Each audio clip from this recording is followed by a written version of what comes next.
अस्सलामुअलैकुम एवरीवन। कक्षा 9 विषय हिंदी। काव्य 4 कर्ण का जीवन दर्शन। कवि है रामधारी सिंह दिनकर। हिंदी के सुप्रसिद्ध कवि रामधारी सिंह दिनकर का जन्म बिहार के मुंगेर जिले के सिमरिया नामक गांव के एक किसान के परिवार में हुआ था। उन्होंने प्रारंभिक शिक्षा मुंगेर तथा उच्च शिक्षा पटना में प्राप्त की।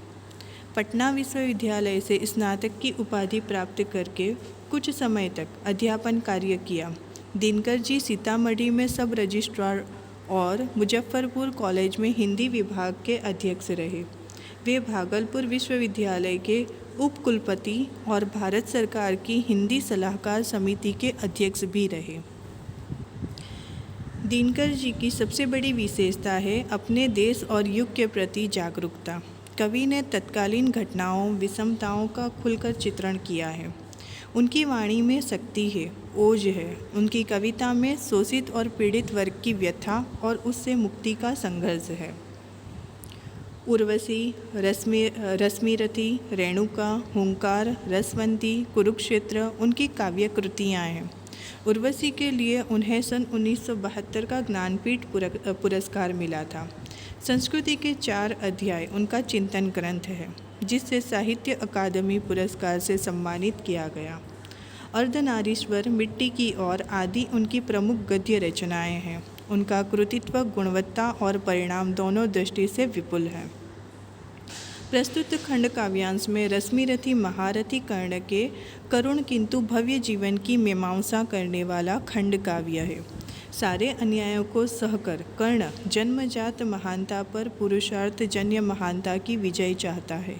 अंत में जब पांडव श्रेष्ठ के रूप में सब कुछ प्राप्त करने का प्रलोभन सामने आता है, तब भी वह अविचलित रहता है और जिसने आज तक साथ दिया उस मित्र को किसी भी मूल पर छोड़ना नहीं चाहता। कृष्ण कर्ण को पांडवों के पक्ष में ले जाने के लिए उससे मिलते हैं। उस कथा प्रसंग से प्रस्तुत काव्यांश लिया गया है।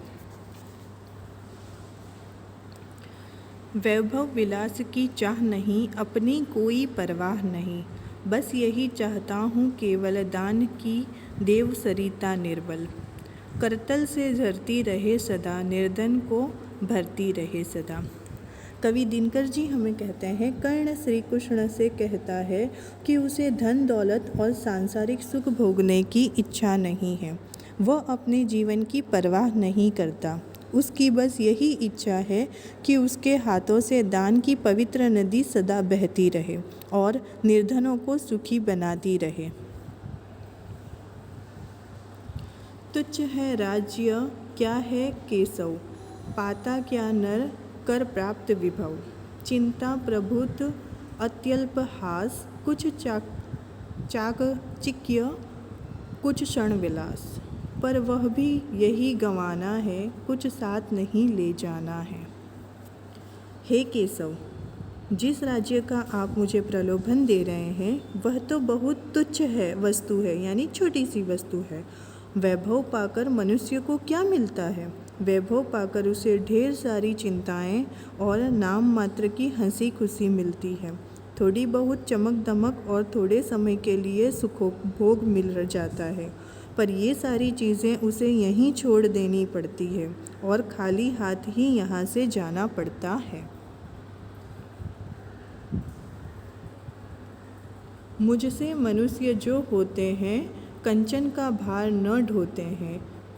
पाते हैं धन बिखराने को, लाते हैं रतन लुटाने को। जग से न कभी कुछ लेते हैं, दान ही हृदय का देते हैं। कर्ण श्री कृष्ण से कहता है कि हे श्री कृष्ण, उसके जैसे मनुष्य सोने का भार नहीं ढोते, सुख वैभव का जीवन नहीं बिताते। वे लोगों में बांटने के लिए ही धन की प्राप्ति करते हैं। उनकी बहुमूल्य वस्तुएं लोगों में बांट देने के लिए ही होती है। वे संसार से कभी कुछ नहीं लेते, अपने हृदय का दान ही करते हैं और दुखियों पर दया करते हैं। प्रासादों के कनकाब शिखर होते कबूतरों के ही घर, महलों में गरुड़ न होता है, कंचन पर कभी न सोता है, बसता वह कहीं पहाड़ों में, सैलों की फटी दरारों में। सोने जैसी चमक दमकाने वाले राजमहलों की चोटियाँ कबूतरों के ही घर बनती हैं। देखिए, सोने जैसे जो महल है वो सिर्फ कबूतरों के घर बनते हैं। गरुड़ पक्षी कभी महल में नहीं होता, वह स्वर्णिम बिछोने पर नहीं सोता, उसका निवास तो पहाड़ों में ही होता है। निवास मतलब रहना, वो हमेशा पहाड़ों में ही रहता है। पहाड़ों की फटी दरारें ही उसका घर बनती है। होकर समृद्धि सुख के अधीन, मानव होता नीत तपहक्षण, सत्ता किरीट मणिमय आसन, करते मनुष्य का तेज हरण। नर विभव हेतु ललचाता है, पर वही मनुज को खाता है। धन दौलत के सुख का गुलाम बनकर मनुष्य अपना तप तेज खो देता है। मनुष्य जो है वो धन दौलत का गुलाम बन जाता है, उसका सुख का गुलाम बनता है। राजपद, मुकुट और मणियों से जड़े हुए सिंहासन मनुष्य के तेज को हर लेते हैं, उसे प्रभावहीन बना देते हैं। प्रभावहीन मतलब उसका प्रभाव ना रहना। मनुष्य धन संपत्ति पाने के लिए ललचाता है, पर यही धन संपत्ति उसे नष्ट कर देती है। मनुष्य जिस धन संपत्ति को पाने के लिए ललचाता है, वही धन संपत्ति उसे नष्ट कर देती है। चांदनी पुष्प छाया में पल नर गले बने सुमधुर, कोमल पर अमृत कलेश का पिए बिना, आतप अंधड़ में जिए बिना, वह पुरुष नहीं कहला सकता, विदनों को नहीं हिला सकता। चांदनी और फूलों की छाया, यानी यहाँ पर चांदनी और फूलों की छाया को अत्यंत सुख सुविधा से दर्शाया गया है। तो कवि कहते हैं कि चांदनी और फूलों की छाया में पलकर मनुष्य सुंदर और कोमल भले बन जाएं, परंतु कष्टों का अमृत पिए बिना, कष्ट यानी मुश्किलों का अमृत पिए बिना, धूप और आंधी सहे बिना, न वह पुरुष कहला सकता है और न विघ्नों को पार कर सकता है। उड़ते जो झंझावातों में, पीते जो वारी प्रपातों में, सारा आकाश अयन जिनका, विषघर भुजंग भोजन जिनका, वे ही कणिबंध छुड़ाते हैं, वे ही फड़ीबंध छुड़ाते हैं, धरती का हृदय जुड़ाते हैं। जो आंधी तूफानों में उड़ते हैं, प्रपात का मतलब होता है झरना, झरनों का पानी पीते हैं, सारा आकाश जिनका घर है और विषैले सांप ही जिनका भोजन है, ऐसे गरुड़ ही सांप के बंधन से छुटकारा दिलाते हैं और धरती के हृदय को शीतलता देते हैं। मैं गरुड़ कृष्ण, मैं पक्षी राज, सिर पर न चाहिए मुझे ताज, दुर्योधन पर है विपद घोर, सकता न किसी विष उसे छोड़, रणखेत पाटना है मुझको, अहिपास काटना है मुझको।